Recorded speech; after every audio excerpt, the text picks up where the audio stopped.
Da Zuang ingin membalas dendam untuk orang tuanya. Dia mengubah kesedihan menjadi kekuatan, setiap hari menghadapi sinar matahari yang menyengat. Dia berlatih keras dengan menarik batu raksasa berat ribuan kilogram untuk meningkatkan kekuatannya. Dia ikut serta dalam seleksi prajurit berani di istana kerajaan. Dia ingin mendapatkan posisi yang lebih tinggi dengan kemampuannya sendiri. Setelah melewati berbagai ujian, Da Zuang yang kuat dengan mudah melewati semua ujian. Dia juga mendapat perhatian khusus dari putri. Namun ketika dia datang ke hadapan raja untuk menerima penghargaannya sendiri, penasihat kerajaan yang licik malah memberikan saran kepada raja. Orang ini terlalu kasar, dan tidak tahu latar belakang keluarga dan pengalaman masa lalu. Tidak bisa melindungi sang putri yang mulia. Mendengar hal ini, raja juga merasa terganggu. Namun karena kewibawaan kerajaan, maka segera menugaskan Da Zuang untuk membersihkan kandang kerajaan. Malam itu, sang putri segera menemui Da Zuang dengan tak sabar. Melihat pria idamannya dihukum oleh ayahnya, ini jelas menunjukkan ketidakpuasan terhadap Da Zuang. Dia langsung ingin membersihkan kandang yang kotor bersama Da Zuang. Melihat cinta dan kagum sang putri padanya, semua kegelapan hatinya seketika sirna. Mereka segera membawa sang putri ke belakang gunung. Sang putri mengira Da Zuang akan melakukan sesuatu padanya. Da Zuang tiba-tiba mengangkat batu raksasa berat ribuan kilogram, lalu melemparkannya ke sungai di lembah. Ternyata Da Zuang ingin memotong aliran air dengan batu raksasa itu. Ketika air sungai naik, kandang kuda akan terendam. Saat mereka berjalan pulang sambil bergandengan tangan, ternyata kandang kuda yang kotor sekarang telah bersih dan berkilau. Sang putri benar-benar terpesona oleh Da Zuang. Untuk pertama kalinya, ia melepas kerudung di depan seorang pria, menampakkan wajah cantiknya yang luar biasa. Da Zuang langsung terpesona oleh kecantikan di depannya. Tanpa sadar, ia memeluk sang putri. Tiba-tiba, kilat menyambar dari langit. Keduanya langsung pingsan. Ternyata semua ini direncanakan oleh guru negara. Tujuannya adalah mengusir Da Zuang dari istana. Kemudian guru negara memerintahkan pengawal untuk melemparkan Da Zuang ke laut. Ia diikat kuat dengan rantai besi besar. Namun ia meremehkan kekuatan gaib Da Zuang. Saat Da Zuang bangun, ia melepaskan kekuatan dahsyat. Dengan ganas, ia merobek rantai besi besar itu. Ia berenang di laut selama 3 hari 3 malam. Akhirnya ia tiba di sebuah pulau kecil yang sepi. Dia yang lelah itu langsung pingsan di tanah. Orang sering mengatakan, setelah kesulitan pasti ada keberuntungan. Pada saat ini, pertolongan datang untuk memberikan keamanan seumur hidup. Mulai sekarang, kamu akan mendapat bantuan ketika menghadapi kesulitan. Ketika menghadapi rintangan, akan ada jalan keluar yang tak terduga. Pada saat itu, seorang dukun tua muncul tiba-tiba. Dia membawa Da Zuang yang pingsan kembali ke gua tempat tinggalnya.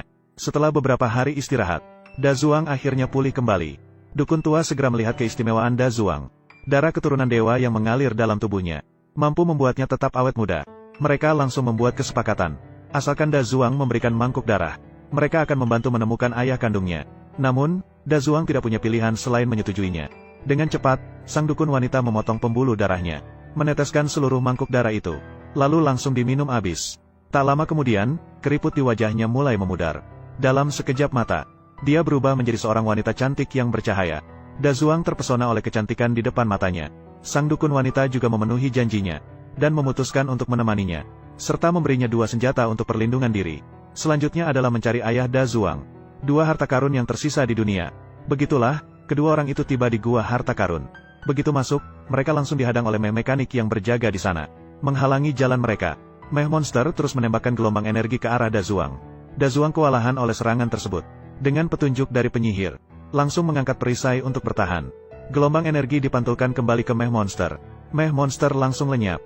Kemudian kedua orang itu melanjutkan langkah mereka ke dalam. Sebuah tengkorak hitam raksasa muncul di depan mereka. Kedua orang itu perlahan mendekati. Mereka melihat sebuah telur raksasa yang memancarkan cahaya putih di tengah. Da Zuang segera meraihnya. Belum sempat bereaksi, lengannya terbakar oleh api. Untungnya, penyihir segera mengucapkan mantra. Sebuah kristal es menutupi lengan dan memadamkan api. Da Zuang segera menggertak dan menghancurkan kristal es. Mereka mengeluarkan artefak kuno dari dalam telur raksasa. Dasan segera memberikan artefak kepada penyihir. Penyihir memegang roda waktu. Dengan penuh semangat, dia mengucapkan serangkaian mantra. Artefak itu memancarkan cahaya yang mempesona. Mereka langsung dipindahkan ke tepi sebuah pulau. Namun Da Zuang merasa bahwa artefak kuno ini tampaknya tidak begitu berguna. Tidak begitu bermanfaat. Karena melarikan diri bukanlah gaya Da Zuang. Penyihir segera berkata pada Da Zuang, artefak ini memiliki kemampuan lain. Dia kemudian meminta Dasan berdiri di dekat batu karang jauh. Lalu dia mulai mengucapkan mantra. Seketika, Da Zuang mulai tumbuh dengan cepat. Dalam sekejap, dia berubah menjadi raksasa setinggi ratusan kaki. Kekuatan juga meningkat hingga ratusan kali lipat. Daseng hanya mendorong dengan lembut. 2 gunung batu karang itu dipisahkan olehnya dengan mendorong dari tengah. Saat itu, langit bintang yang jauh.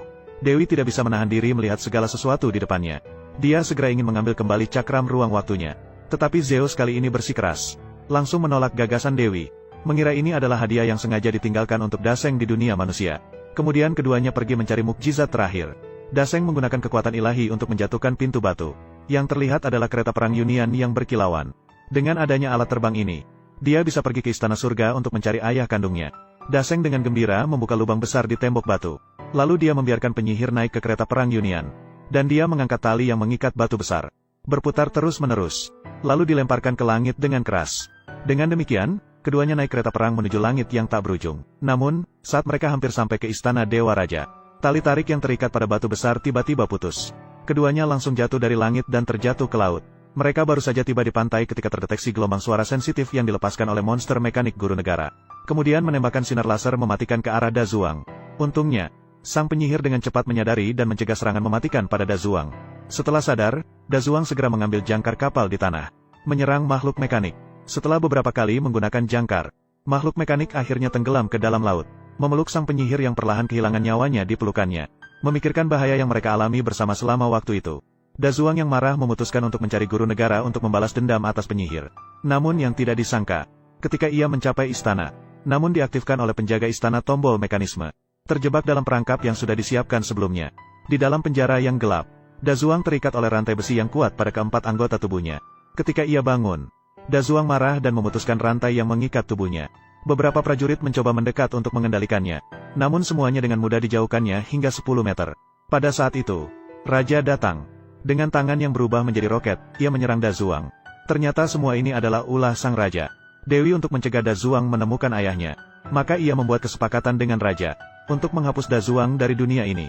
Kekuatan panah dewa sangat kuat. Secara kebetulan menahan kekuatan luar biasa Da Zuang. Da Zuang tanpa senjata hanya bisa menerima pukulan. Saat Da Zuang mendorong ke tiang panah, dengan alami, dia mencabut panah. Pada saat itu, raja menjadi takut. Raja bersatu memohon ampun agar Da Zuang tidak mencabut panah. Karena panah ini adalah nadi kerajaan. Cukup mencabut panah dewa, air laut dan magma di sekitarnya akan meletus. Kerajaan akan runtuh dan hancur. Namun Da Zuang tetap tegas mencabut panah besar itu. Dia tidak ingin menukar nyawanya untuk membunuh musuh yang membunuh orang tuanya. Dengan bantuan panah dewa, Da Zuang menjadi lebih kuat seperti harimau dengan sayap. Panah dewa berhasil menembus jantung raja. Tanpa penindasan dari panah dewa saat itu, air laut membanjiri, magma meletus. Istana bawah tanah mulai runtuh. Seluruh kerajaan ditelan oleh api besar. Suara ratapan terdengar dari istana. Dan Dasan berhasil melarikan diri dengan putri. Dia melihat putri yang cantik. Saat itu, Da Zuang merasa, mencari ayah kandung tidak lagi begitu penting.